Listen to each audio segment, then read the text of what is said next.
शांति।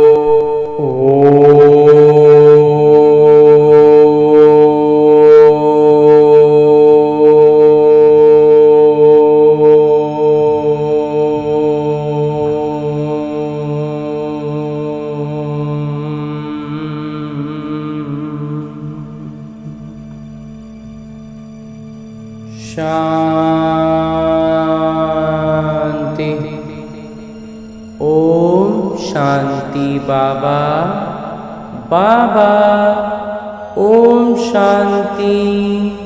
आज 23 जुलाई 2023 की अव्यक्त मुरली है। 23 तारीख भी है, 23वां साल भी है और अव्यक्त मुरली है जो दोहराई जा रही है 16 मार्च 1995 की। आज की अव्यक्त मुरली का शीर्षक है कि सर्व प्राप्ति संपन्न आत्मा की निशानी है संतुष्टता और प्रसन्नता। आज सर्व प्राप्तियां कराने वाले बाबा अपने चारों ओर के प्राप्ति संपन्न बच्चों को देख रहे हैं। सर्व प्राप्तियों के दाता संपन्न और संपूर्ण पिता के बच्चे हैं, तो हर एक बच्चे को पिता ने सर्व प्राप्तियों का वर्षा दिया है। ऐसे नहीं कि किसी को 10 दिया हो, किसी को 20 दिया हो। सभी बच्चों को सर्व प्राप्तियों का अधिकार दिया है। सभी बच्चे पूर्ण वर्षे के अधिकारी हैं। तो बाबा देख रहे हैं कि हर एक अधिकारी बच्चों ने अपने में प्राप्तियों का अधिकार कितना प्राप्त किया है। थोड़ा थोड़ा हुआ है बाबा अभी। बाबा ने सर्व दिया है। बाबा को सर्वशक्तिवान व संपन्नता का सागर कहते हैं। लेकिन बच्चों ने उन प्राप्तियों को कहाँ तक अपनाया है? अभी तक थोड़ा थोड़ा ही अपना पा रहे हैं बाबा। बाबा का दिया हुआ वर्षा जब अपना बना लेते हैं तो जितना अपना बनाते हैं उतना नशा और खुशी रहती है, उतना खुशी और नशा बढ़ता भी है। मेरा खजाना है। नशा किस बात का होता है? ये खजाना तो मेरा है। दिया बाबा ने, लेकिन अपने में धारण कर अपना बना लिया। तो क्या देखा कि अपना बनाने में क्रमशः हो गए हैं। बाबा ने नंबर नहीं बनाए हैं, लेकिन अपने अपने धारणा की यथाशक्ति ने नंबरवार बना दिया है। एक के पीछे एक अपने आप अपना ही पुरुषार्थ अनुसार हम आगे पीछे होने लग जाते हैं। बाबा तो एक समान दे रहे हैं। तो संपूर्ण अधिकार व सर्व प्राप्तियों से संपन्न आत्मा जो सदा अमृत बेले से रात तक प्राप्तियों के नशे व अनुभव में रहती है, उनकी निशानी क्या होगी? प्राप्तियों की निशानी है संतुष्टता। वो सदा संतुष्ट मणि बन दूसरों को भी संतुष्टता की झलक का वाइब्रेशन फैलाते रहते हैं। उसकी आभा में, उसके निकट में, उसकी व्यक्तित्व से ही झलकते रहता है। संतुष्टता की झलक आती है।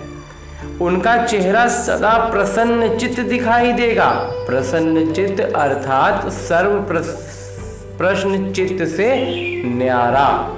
प्रसन्न चित्त का मतलब हो गया सब प्रश्नों से उसका चित्त एकदम अलग हो गया। कोई प्रश्न नहीं होगा, हमेशा प्रसन्न रहेगा। क्यों, क्या, कैसे, ये सब समाप्त। तो ऐसे प्रसन्न चित्त बने हो, बन रहे हैं बाबा। कि अभी भी कभी कभी कोई प्रश्न उठता है? नहीं बाबा, प्रश्न तो अब नहीं उठता है। सारे प्रश्न का हल समझ में आ जाता है। उठने के पहले ही उसका उत्तर समझ में आ जाता है। ये क्यों है, ये कैसे होगा, कब होगा, ये प्रश्न चाहे मन में चाहे दूसरों से उठता है। नहीं बाबा, अब नहीं उठता है। प्रश्न चिन्ह हो या प्रसन्न चित्त हो, प्रसन्न चित्त है बाबा। प्रसन्नता में थोड़ी बहुत ऊपर नीचे हो जाती है, लेकिन प्रश्न में नहीं उलझते हैं। वैसे गायन है कि अप्राप्त नहीं कोई वस्तु ब्राह्मणों के खजाने में। ये किसका, किन ब्राह्मणों का गायन है?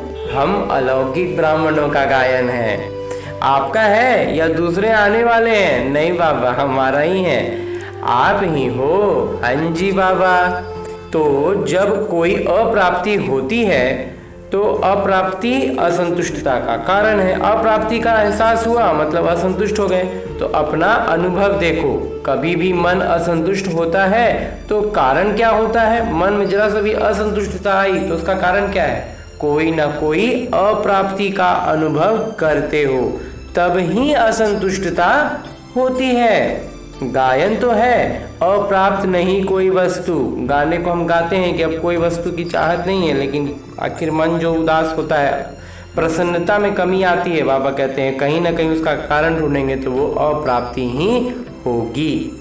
ये अब का गायन है या विनाश के समय का? नहीं बाबा, अभी का ही गायन है। विनाश के समय संपन्न हो जाएंगे कि अभी होना है? नहीं बाबा, अभी होना है। विनाश के समय तो अभी का किया हुआ उस समय वास्तविक रूप में झलकेगा और उस समय रह पाएंगे जब अभी से उस स्थिति में अपने आप को रखेंगे। उसका अभ्यास मजबूत होता चला जाएगा। जो समझते हैं कि हम सदा प्रसन्न चित्त रहते हैं, कभी भी किसी भी बात में, चाहे अपने संबंध में चाहे दूसरों के संबंध में भी प्रश्न नहीं उठता, कोई भी तरह का प्रश्न नहीं उठता, सदा संतुष्ट रहते हैं, ऐसे संतुष्ट आत्माएं कितनी होंगी? बहुत हैं। अच्छा, जो समझते हैं सदा प्रसन्न रहते हैं, चाहे माया कितना भी हिलाए, लेकिन हम नहीं हिलते, माया को हिला देते हैं। माया नमस्कार करती है, हम अंगद हैं। माया हार जाती, लेकिन हम विजयी हैं।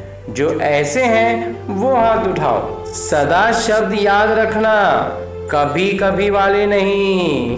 अभी तो हम सदा वाले में नहीं आए बाबा, अभी कभी कभी वाले में आए हैं, लेकिन कभी कभी अनुभव कर लेते हैं। बहुत थोड़े हैं जो सदा वाले हैं, वो बहुत थोड़े हैं, कोटों में कोई है। प्रश्न उठता तो है ना, ऐसे तो सामने से तो मोटे मोटे प्रश्न तो अब नहीं उठते हैं बाबा। प्रश्न चिन्ह डिक्शनरी से निकल जाए, अपनी मन की बुद्धि से बाबा कहते हैं प्रश्न चिन्ह ही हटा देना है। हलचल में भी ना हो, कंप्यूटर चलाते हो तो उसमें आता है ना, वो बटन ही हटा दो। तो आपकी बुद्धि रूपी कंप्यूटर में सदा फुल स्टॉप की मात्रा आए। मात्रा लगाना है तो सिर्फ एक ही मात्रा मिलेगा, वो है फुल स्टॉप। क्वेश्चन मार्क, प्रश्न चिन्ह, आश्चर्य की मात्रा, ये सब खत्म। इसको कहा जाता है सदा प्रसन्न चित्त, निरंतर खुशी में रहना। औरों का भी प्रश्न खत्म कर देता है। दूसरों के प्रति भी जो हमारे मन में बहुत सवाल उठते हैं ना, बाबा कहते हैं उसको भी खत्म। अब हमारी डिक्शनरी में ही नहीं होगा ना प्रश्न चिन्ह और ना आश्चर्य सूचक चिन्ह। तो नहीं तो स्वयं में अगर क्वेश्चन मार्क है, प्रश्न चिन्ह है, तो कोई भी बात सुनेंगे, देखेंगे, कहेंगे हाँ ये तो होना नहीं चाहिए, लेकिन होता है। मैं भी समझती हूँ, लेकिन होना तो नहीं चाहिए। और इस तरह से हम क्या हो जाएंगे? मिक्स हो जाएंगे। बोलेंगे कि हम प्रश्न नहीं कर रहे हैं, हम प्रश्न में नहीं उलझेंगे, लेकिन वास्तविक जीवन में जब रोजमर्रा की बातें आएंगी तो उसमें हमारा यही लहजा होता है कि होना तो नहीं चाहिए, हाँ ये तो कैसे हो गया, ये तो नहीं होना चाहिए था। इस तरह की बातें हम कहते हैं और हम मिक्स हो जाते हैं, फिर वापस उधर खिंचाने लगते हैं। तो उसके प्रश्न को और अंडरलाइन कर देंगे तो प्रश्न चिन्ह क्या होता है? और गाढ़ा हो जाता है, एकदम ठोस होने लग जाता है। तो टेका तो दे दिया ना उसको, जहाँ उसमें उंगली मैंने उसमें गए, बस हम फंस गए कि हाँ ये ठीक नहीं है, लेकिन होता तो है, ऐसे ही चलता है। इस तरह की बातें हम कर देते हैं और प्रसन्नचित्त जो है हमारी स्थिति खत्म हो जाती है। तो प्रसन्नचित्त उसको नहीं किया, लेकिन और ही प्रश्न को बढ़ा लिया। अब दूसरों के विषय में हम इस तरह की बातें कर रहे हैं तो उसको तो प्रसन्न किए नहीं और उसका बढ़ा भी दिए और खुद का प्रसन्न जो है अपनी खुशी को भी कम कर दिए। तो एडिशन हो गई और ऐड ही हो गया और जुड़ ही गया उसमें प्रश्न कि खुशी नहीं बढ़ी, हमारी खुशी घट गई, प्रश्न बढ़ गया। तो वैसे एक का भी प्रश्न था, अभी 2 का हो गया, 2 से 4 का हो जाएगा। तो प्रसन्न चित्त वाइब्रेशन के बजाय प्रश्न चिन्ह का वाइब्रेशन जल्दी फैलता है। हाँ ऐसा है, साथ दे दिया। जहां ऐसा बोले कि हाँ ऐसा तो है, ऐसा तो नहीं होना चाहिए, ऐसा बोले बस हमने उसका साथ दे दिया। आश्चर्य की मात्रा आ गई ना, हाँ, विस्मय आदि सूचक हाँ बोलते हैं ना, उसमें भी आश्चर्य की मात्रा लग जाती है। तो पूर्ण विराम तो नहीं हुआ ना। चाहे अपने प्रति भी ये मेरे से होना नहीं चाहिए, ये मेरे को मिलना चाहिए, ये दूसरों को नहीं होना चाहिए। तो ये चाहिए चाहिए प्रसन्न चित्त प्रश्न चिन्ह बना देती है, प्रसन्न चित्त नहीं होने देती। कि हमको ये मिलना चाहिए, ये तो करना चाहिए, ये तो हमको नहीं मिलना था, ये तो हमको नहीं चाहिए। ये जो चाहिए चाहिए में हम फंसते हैं ना, तो पूरा उलझ जाते हैं। तो सभी का लक्ष्य क्या है? लक्ष्य तो बाबा है संतुष्ट और प्रसन्न चित्त रहना। चित्त जिसका प्रसन्न रहता है, खुशी में रहते हैं, उसके मन बुद्धि के व्यर्थ की गति बहुत धीमी हो जाती है, तीव्र नहीं होगी। सदा निर्मल और निर्माण होने के कारण सभी को अपने प्रसन्न चित्त की छाया में शीतलता देंगे। जब वो निरंतर प्रसन्न रहेंगे ना, तो दूसरे उसकी नजदीक जो भी आएंगे उनमें खुशी आ जाएगी, और वो जो आत्मा गुणों से भरी है, प्रसन्न चित्त इस अवस्था में है, उनकी खुशी में कोई कमी नहीं आएगी। दूसरों की खुशी मिल जाए, दूसरों को खुशी मिल जाए, दूसरे खुश हो जाएंगे। और लेकिन ना वो प्रश्न चिन्ह में आएंगे, और ना ही जो प्रश्न लेकर आया है उसका प्रश्न गाढ़ा होगा, दोहरा होगा, मजबूत होगा। वो कमजोर पड़ेगा उसका प्रश्न, और वो भी खुशी में आएगा। कैसा भी आग समान जला हुआ हो, बहुत गर्म दिमाग का हो, लेकिन प्रसन्न चित्त की जो ऊर्जा है, वाइब्रेशन की छाया में शीतल हो जाएगा। बहुत तेज गर्म दिमाग से भी आया हो ना, वो प्रसन्न चित्त आत्मा के निकट पहुंचेगा, तो उसकी छाया में वो भी शीतल हो जाएगा। कमजोरी क्या आती है? अब इसमें कमजोरी क्या आती है? वैसे तो ठीक चलते हो, अपनी रीति से अच्छे चलते हो, लेकिन जब संबंध संपर्क में आते हो तो दूसरों की कमजोरी देखते, सुनते, वर्णन करते प्रभाव में आ जाते हो। अपना में तो जब तक अकेले में है, मौन में है, तब तक तो बहुत अच्छा से लगता है, हाँ हम बहुत अच्छा अवस्था में आ गए। जैसे ही अपने संबंध संपर्क में जाएंगे, दैनिक जीवन तो में तो सबको ही आएंगे, तो वहाँ उनका कमजोरी देखेंगे, सुनेंगे, उसका वर्णन करेंगे, तो धीरे धीरे उसके प्रभाव में आएंगे। फिर कहते हो कि इसने किया ना, इसलिए मेरे से भी हो गया, इसका हो गया, उसका हो गया। इसने कहा तभी मैंने कहा, पहले वो हमको बोला था तब हम ऐसा बोले, उसने 50 बारी कहा, मैंने तो एक ही बार कहा। फिर बाबा के आगे भी बहुत मीठी मीठी बातें रखते हैं, वकील बन जाते हैं तुरंत में, एकदम बढ़िया से बताएंगे अपनी बात। मीठी बातें रखते हैं, कहते हैं बाबा आप समझो ना, इतना सहन कहाँ तक करेंगे, फिर भी पुरुषार्थी है ना, तो थोड़ा तो आएगा ना।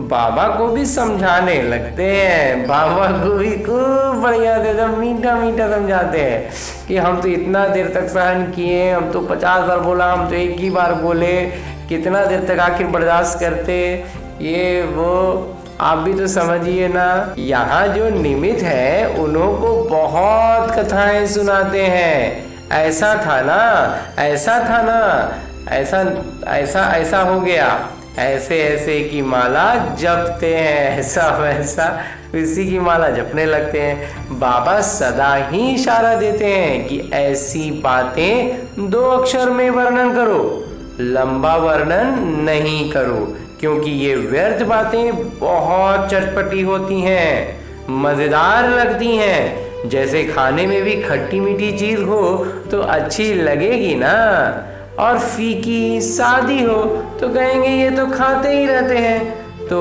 व्यर्थ बातें, व्यर्थ चिंतन सुनना, बोलना और करना, इसमें चलते चलते धीरे धीरे इंटरेस्ट बढ़ जाता है, उसमें रुचि अपने आप बढ़ने लगती है। फिर सोचते हैं मैं तो नहीं चाहती थी, लेकिन उसने सुनाया ना, तो मैंने कहा कि अच्छा उसका सुन लेते हैं, दिल खाली कर देते हैं, उसका सुन लेते हैं, उसका मन हल्का हो जाएगा। उसकी तो दिल खाली हुई और अपनी दिल भर ली, अपना दिल में सारा कचरा भर लिया। वो थोड़ा थोड़ा दिल में भरते भरते फिर संस्कार बन जाता है, और जब संस्कार बन जाता है तो महसूस नहीं होता कि ये गलत है। जब खुद का संस्कार बन जाएगा ना तो वो फिर गलत नहीं लगेगा। बाबा भी इसीलिए तो बाबा कहते हैं ना कि बाबा का ज्ञान को हमें इतना अपने बुद्धि में भरना है कि वो फिर हमें मेहनत नहीं लगेगा, और फिर वो लगेगा, बाबा ने कहा था ना, ये तो मेरा संस्कार है, ये तो मेरा वो है। आज की मुरली में बाबा शुरू में बोला ना बाबा ने कि ये मेरा खजाना है। जब मेरा खजाना है, मेरा बुद्धि है, मेरा ये विचार है, तब तो फिर उस पर मेरा का जब मुहर लगा देंगे तब वो अपना हो जाता है। अपना में तो फिर छूटता नहीं है, भूलते नहीं है। लेकिन अभी हम क्या करते हैं, संग में आते हैं और गलत सलत बुद्धि में भर लेते हैं, और चूंकि वो मेरा हो जाता है तो गलत नहीं लगता। तो ये व्यर्थ संस्कार बुद्धि के निर्णय को खत्म कर देता है। इसलिए सबसे सहज सदा संतुष्ट रहने की विधि है सदा अपने सामने कोई ना कोई विशेष प्राप्ति को रखो, क्योंकि प्राप्ति भूलती नहीं है। ज्ञान की बिंदुएं भूल सकती हैं लेकिन कोई भी प्राप्ति भूलती नहीं है। अभी भी जो इस निमित्त ने याद किया ना कि बाबा कहते हैं जो बाबा की ज्ञान से जो प्राप्त हुआ, जो कभी अनुभव में आए थे, उन बातों को हमेशा अपनी स्मृति में आगे आगे रखना है, वो कभी नहीं भूलेंगे। वो ज्ञान की जब वो बात अपनी हो गई, अपना बुद्धि में आ गया वो बात, तो वो तो अपना हो गया, फिर वो भूलेंगे नहीं। बाबा से क्या क्या मिला, कितना मिला है, वैरायटी पसंद आती है ना। बाबा से भी तो ढेरों मिला है, एक से एक तरह तरह का मिला है, तो वो भी तो इतना वैरायटी में देते हैं, तो वो तो पसंद है। तो एक जैसा पसंद नहीं होता है, इसलिए बाबा वैरायटी में देते हैं। तो आप अपने प्राप्तियों को देखो, ज्ञान के खजाने की प्राप्ति कितनी है, योग से शक्तियों की प्राप्ति कितनी है, दिव्य गुणों की प्राप्तियां कितनी हैं, और वास्तविकता में, नशे में, खुशी में रहने की प्राप्तियां कितनी है। बहुत ज्यादा है बाबा, ढेरों ढेरों ढेरों है, बहुत लिस्ट है ना। हाँ जी बाबा, पहले भी सुनाया था कि कभी कोई गुण की प्राप्ति को सामने रखते हुए संतुष्ट रहो, क्योंकि एक गुण भी अपनाया तो जैसे विकारों को आपस में बहुत गहरा संबंध है। अगर बाहर के रूप में उभार करके क्रोध है, उभरता है क्रोध, लेकिन आंतरिक रूप से जांच करो तो क्रोध के साथ लोभ अहंकार होता ही है। तो ये सब आपस में साथी हैं। कोई भी रूप में वो बाहर निकल के आए, लेकिन अंदर जो उसका भीतर जांचेंगे तो और भी कई सारे विकार मिलते हैं। बाबा यही बात हमें बतला रहे हैं कि ऐसे ही हमें कोई ना कोई एक गुण, कोई ना कोई एक प्राप्ति, कोई ना कोई एक अनुभव को अपनी स्मृति में रखना है। फिर उस एक स्मृति, उस एक अनुभूति से हमें फिर पीछे की कई सारी बातें याद आएंगी, और हम धीरे धीरे फिर जो हमारी स्थिति डगमग होती है ना, हम वापस से अचल अडोल हो पाएंगे। तो बाबा वही कह रहे हैं कि तो गुण भी जो है उन्हों का भी आपस में संबंध है। जैसे अब गुणों का, विकारों का आपस में संबंध है। दिखता तो क्रोध है, लेकिन उसको गहराई में देखेंगे तो लोभ रहेगा, अहंकार रहेगा। वैसे ही गुणों में भी बाबा कहते हैं आपस में संबंध है। इमर्ज एक गुण को रखो, एक ना एक गुण को ऊपर उभार कर रखना है, एकदम स्मृति में आगे रखना है। तो क्या होगा उससे, इमर्ज एक गुण को रखो, लेकिन दूसरे गुण भी उसके साथ ही वहीं पर छिपे रूप में रहते हैं, होते हैं। तो रोज कोई ना कोई प्राप्ति स्वरूप का अनुभव अवश्य करो। अगर प्राप्ति उभरी हुई रूप में होगी, कोई ना कोई प्राप्ति स्मृति में होगी, तो प्राप्ति के आगे अप्राप्ति खत्म हो जाएगी, क्योंकि बाकी प्राप्तियां भी वहीं पर रहेंगी। याद एक रहेगा, बाकी सब जैसे ही उसके गहराई में उतरेंगे तो और भी प्राप्तियां होंगी, और जब इतनी सारी प्राप्तियां याद आएंगी तो अप्राप्ति समाप्त हो जाएगी और सदा हम संतुष्ट रहेंगे।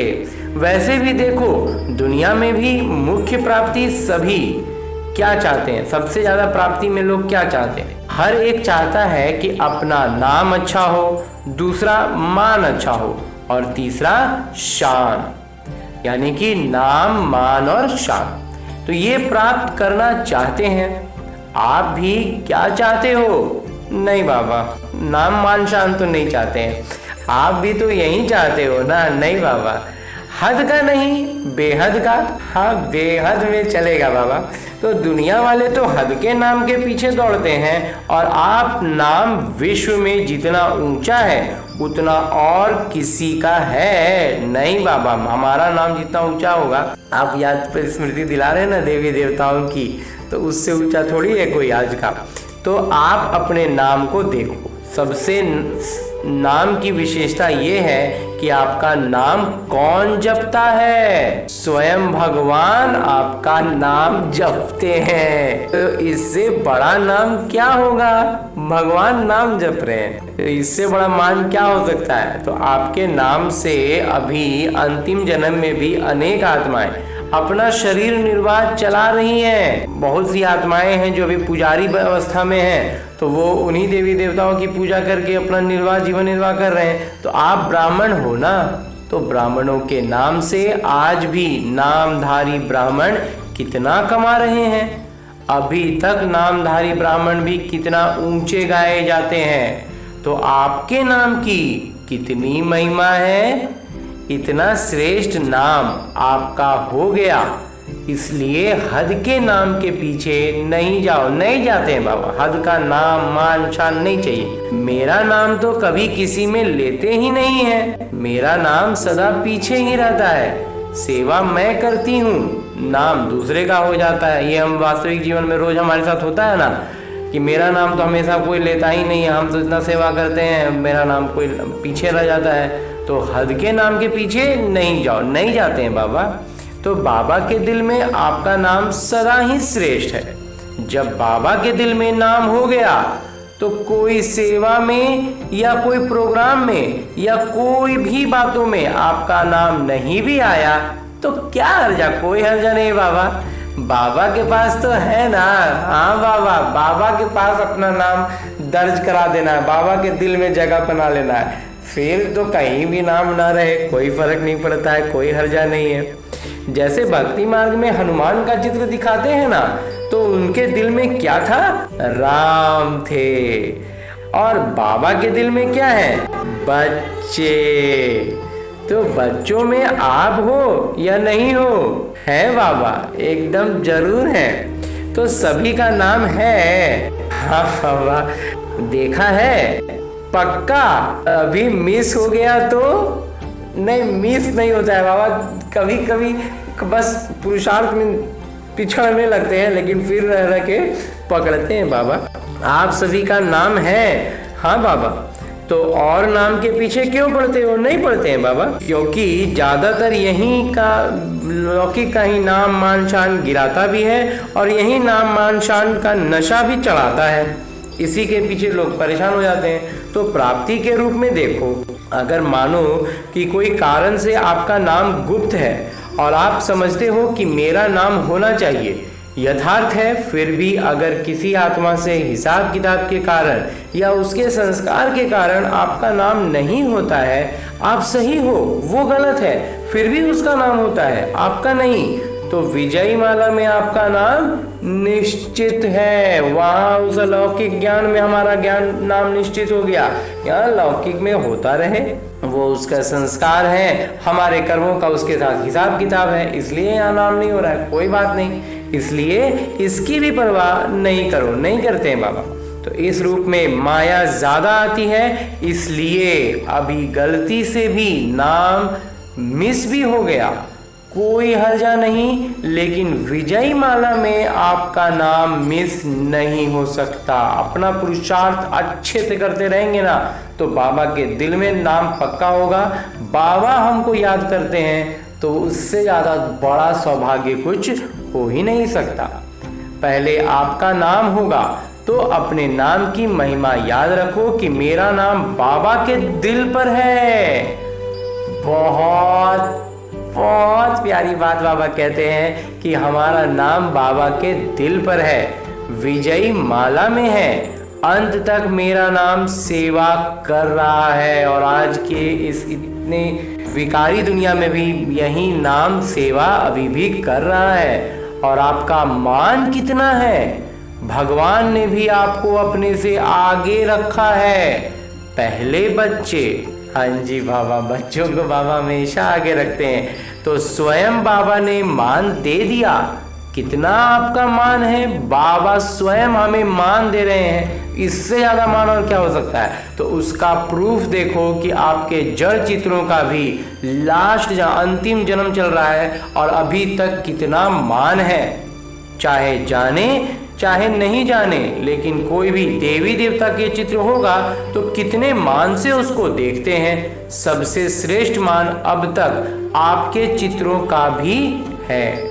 यही प्रूफ है, यही तो प्रमाण है कि अभी तक भी कोई देवी देवता की तस्वीर को भी, लौकिक तस्वीर जो होती है उसको देख करके भी लोग मान ही देते हैं, उसका कोई अपमान नहीं कर पाता है उस चित्र का भी।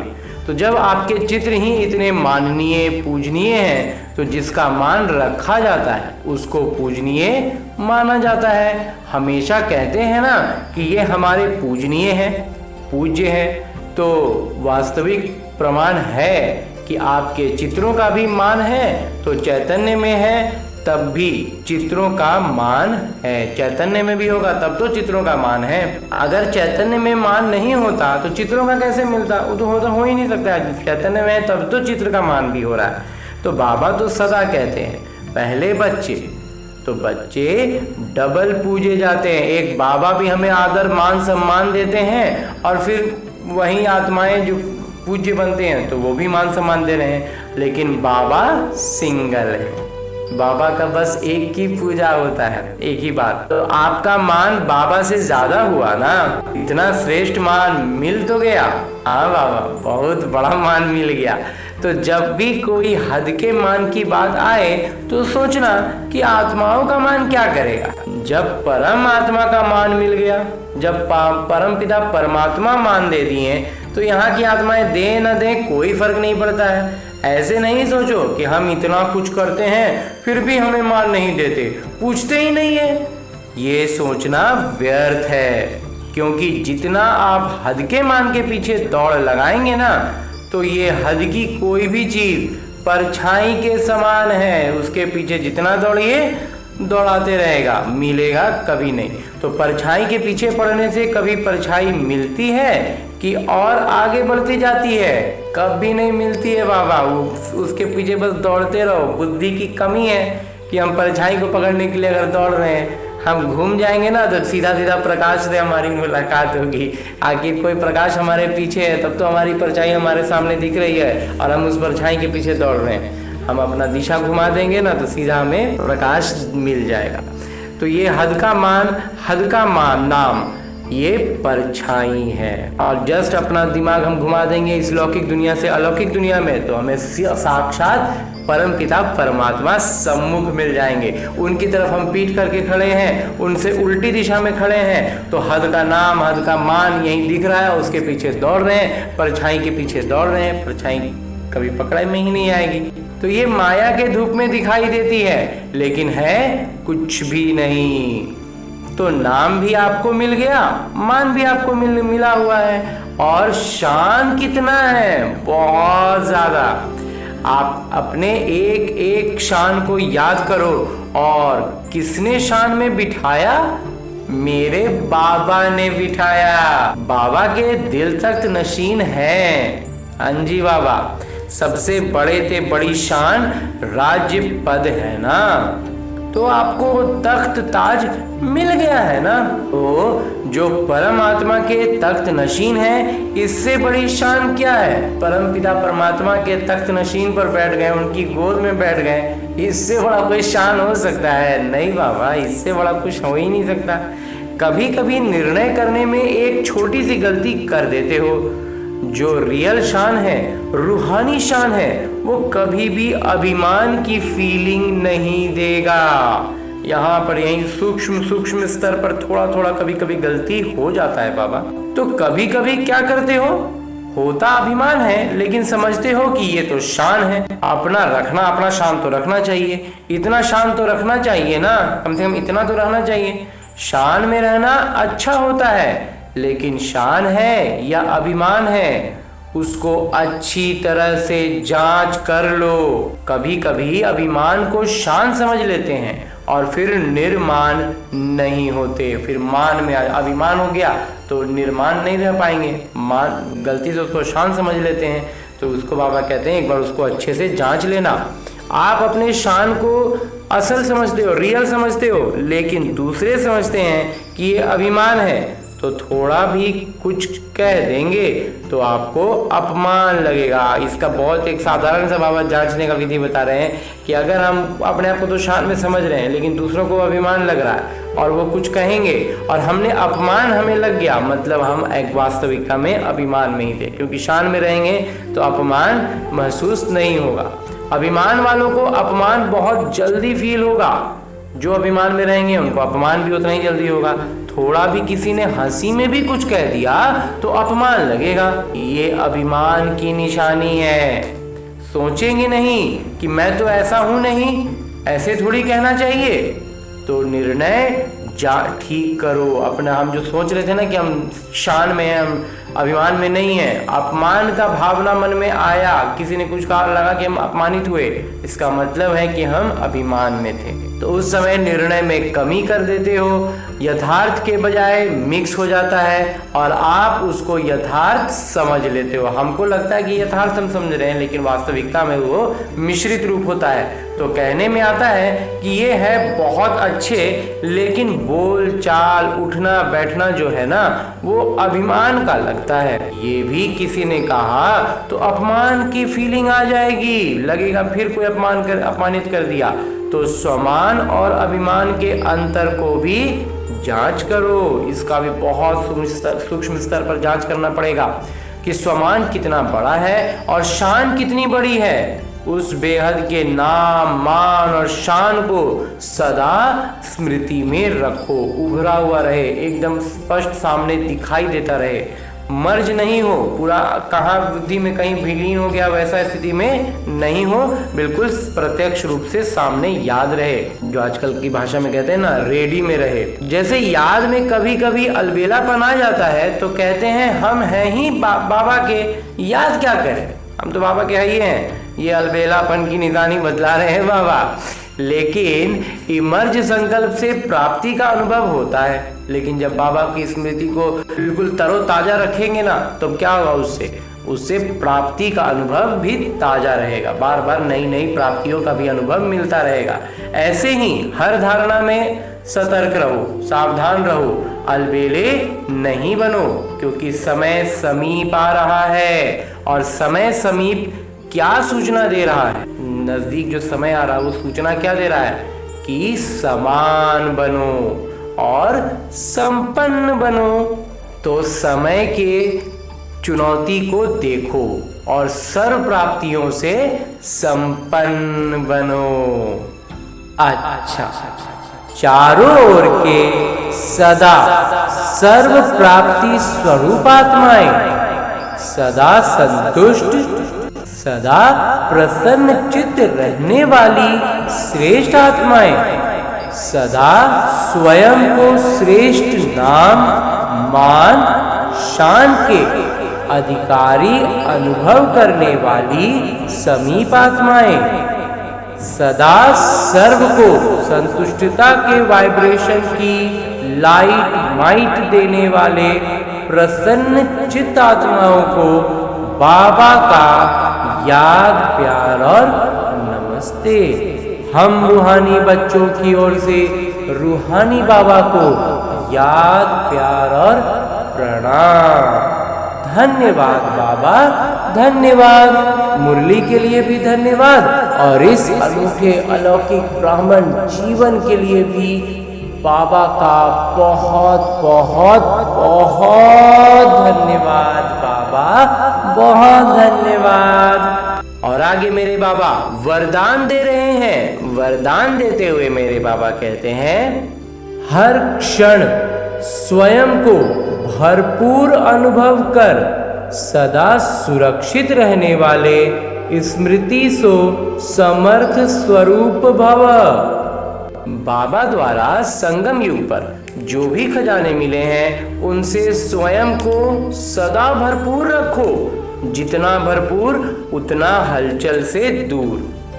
तो भरपूर चीज में दूसरी कोई चीज आ भी नहीं सकती। कोई चीज भरा हुआ हो पूरा कोई भी बर्तन, तो उसमें कोई दूसरा चीज तो ऐसे भी नहीं आएगा। ऐसे नहीं कह सकते कि ये सहन शक्ति व शांति की शक्ति नहीं है।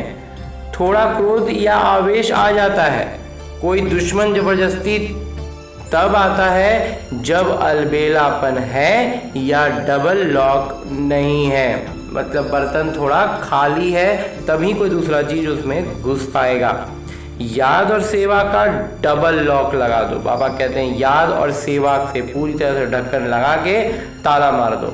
एक तरफ से याद, दूसरी तरफ से सेवा, फिर स्मृति स्वरूप रहो तो समर्थ बन सदा ही सुरक्षित रहेंगे। उसके बाद फिर कुछ जल्दी गड़बड़ नहीं होगा।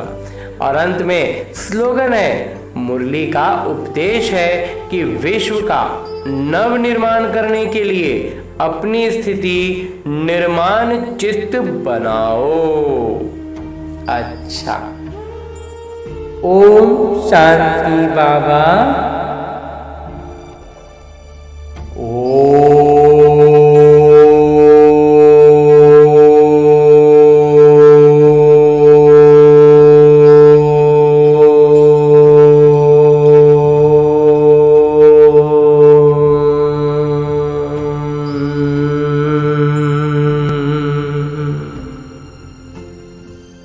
शांति।